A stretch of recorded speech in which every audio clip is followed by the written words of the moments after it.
That's the goriest, most extreme part that we can experience. I want to play a game. We want to scare these people to death. Let the game begin. It's like being in a Saw movie.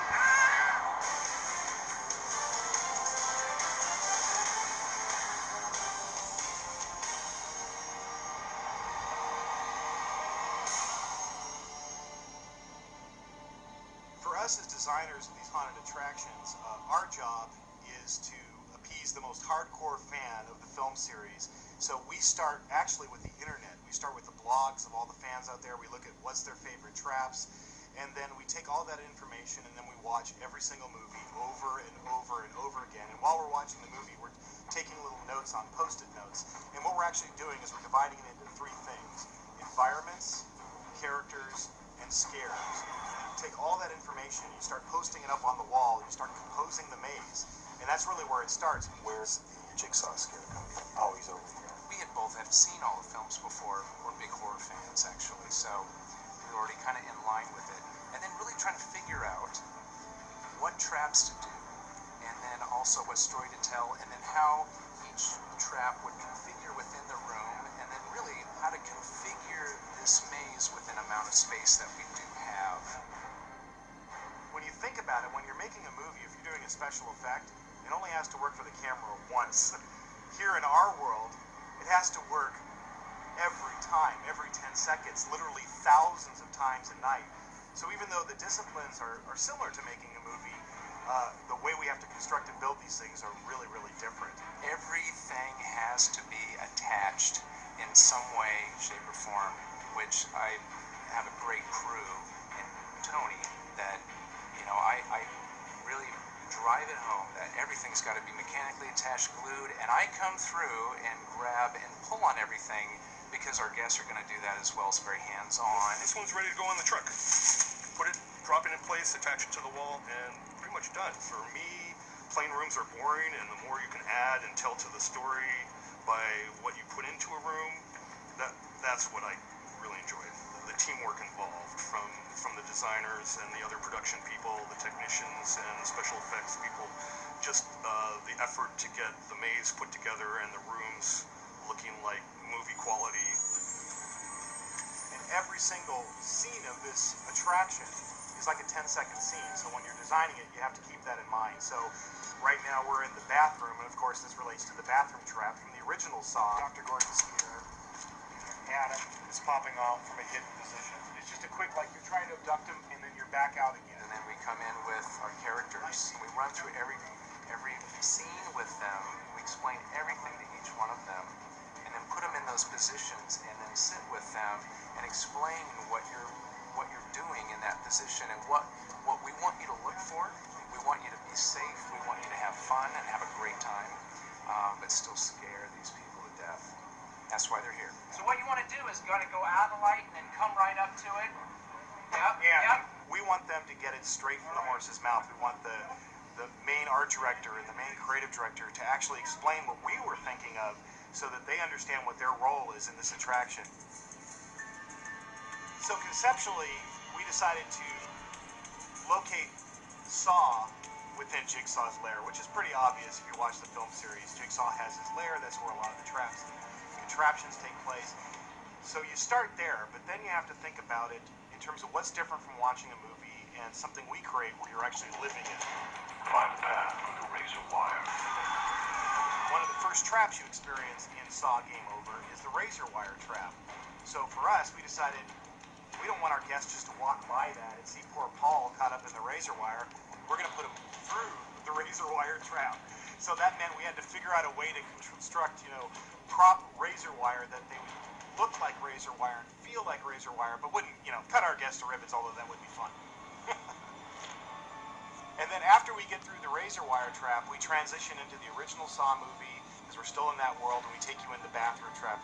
We're trying to give a live-action 3D representation of the film that you're walking through and like, oh my God, I'm in the bathroom.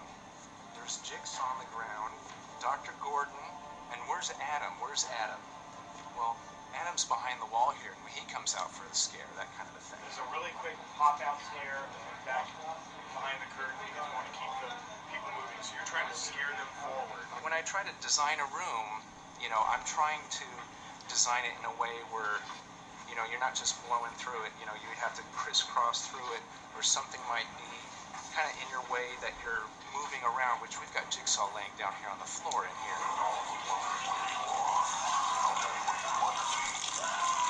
We use virtually every trick in the book when we create these haunted attractions, and one of the things we use is the sense of smell. So when you walk into the bathroom, not only does it look like the bathroom from the Saw film series, we hit every single detail, but also it smells like a bathroom.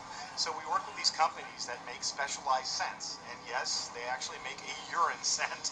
So we pump in the smell of urine as you're walking through the bathroom, so it really assaults all your senses. At the beginning, when you walk into the furnace trap, we have smoke. We actually pump in the smell of burning flesh. You see Obi behind the window, and he's pounding on the glass, and his face is all burned. Fire effects in the room, smoke, smell of burning flesh, and exactly like this. You're banging on the glass, you're burning up. Yeah, that's right. And you're walking parallel with the furnace, and you take a corner, and then there's a puppeteer inside that pushes out Obi, which is a puppeted corpse that has a water spray as well. Another trap was the freezer trap. There's the naked, chained-up girl. She's got the array of water nozzles around her, and they're going on and off, and she's alternately freezing and unfreezing. We have water spraying on her constantly, just like in the film. So on the other side of these walls, we have a massive HVAC unit with a return vent directly above our guests. So the minute you push through those strip curtains and you enter the freezer trap, you are blasted with this sub-zero frigid air, and you feel the cold. And on the opposite side of the room, we've got a scare of Jeff coming out with a frozen look, but if you can spray them, get them more attracted to that, he comes out from behind. We go into the needle pit. Well, we're on a concrete surface, so we're not digging down into here, but we've elevated that up. Basically, trying to get in this area, which we're going to open up, where there's going to be the key and the glow stick. So it's just right as trying to find that key. And the needles are all the way around her, and I think we used something like 6,000 needles that had to individually be opened and treated so that they looked used and bloody. The needles have to come out. They have to be replaced with prop needles. And she is literally immersed in this trap, and then we apply that to the makeup as well, because every one of these actors gets a special prosthetic makeup. So it's another, see this girl with horrifying needles all over her trying to get out, and then you get hit by Jigsaw on the right side. Another really challenging trap in the Saw film series, and one of the most famous of all, is the reverse bear trap. Now, of course, Amanda has the bear trap on her head. She's told that the key is inside the body of her dead cellmate, but when she picks up that scalpel to cut into him, he wakes up. We do another illusion gag where we've got a body. The guy with the question mark on his chest, he is within the table. We're pulling out these guts, which is going to be very stringy. So it's just going to have a really good visceral look to it. And you've got control of a water spritzer, which is right there. We built a fake body form with silicone guts and intestines and livers that the actress playing Amanda wearing the bear trap can actually pull out of this guy. And then, of course, we spray you with blood, so we're viscerally affecting you. We're in this room called the clean room, which I call it the clean room actually. So this is from one of the Saw films as well. And we got the shotgun collar trap over here. There's a sound effect on the track of the bone saw. It's cutting through bone. It's like the autopsy scene. Yeah. And you can cut away and peel. You can just pull it. Just like it sits on his face, and you can just kind of pull it off as if you're cutting away his face. When you do the thing and pull it off, you can hold it up to people for a second. And, I mean, you can go like that, you know. Peels the face, water spray out. We've got Jeff over here coming here for another scare with the bone cutter that he used on Jigsaw as well. And then he'll chase you out here for the final scare. We have lighting, we have audio, we have makeup, we have costumes, and then we use a lot of film production. So we wear a lot of hats when we create an attraction like this. This is SFX. This is what we use to run the audio for the mazes.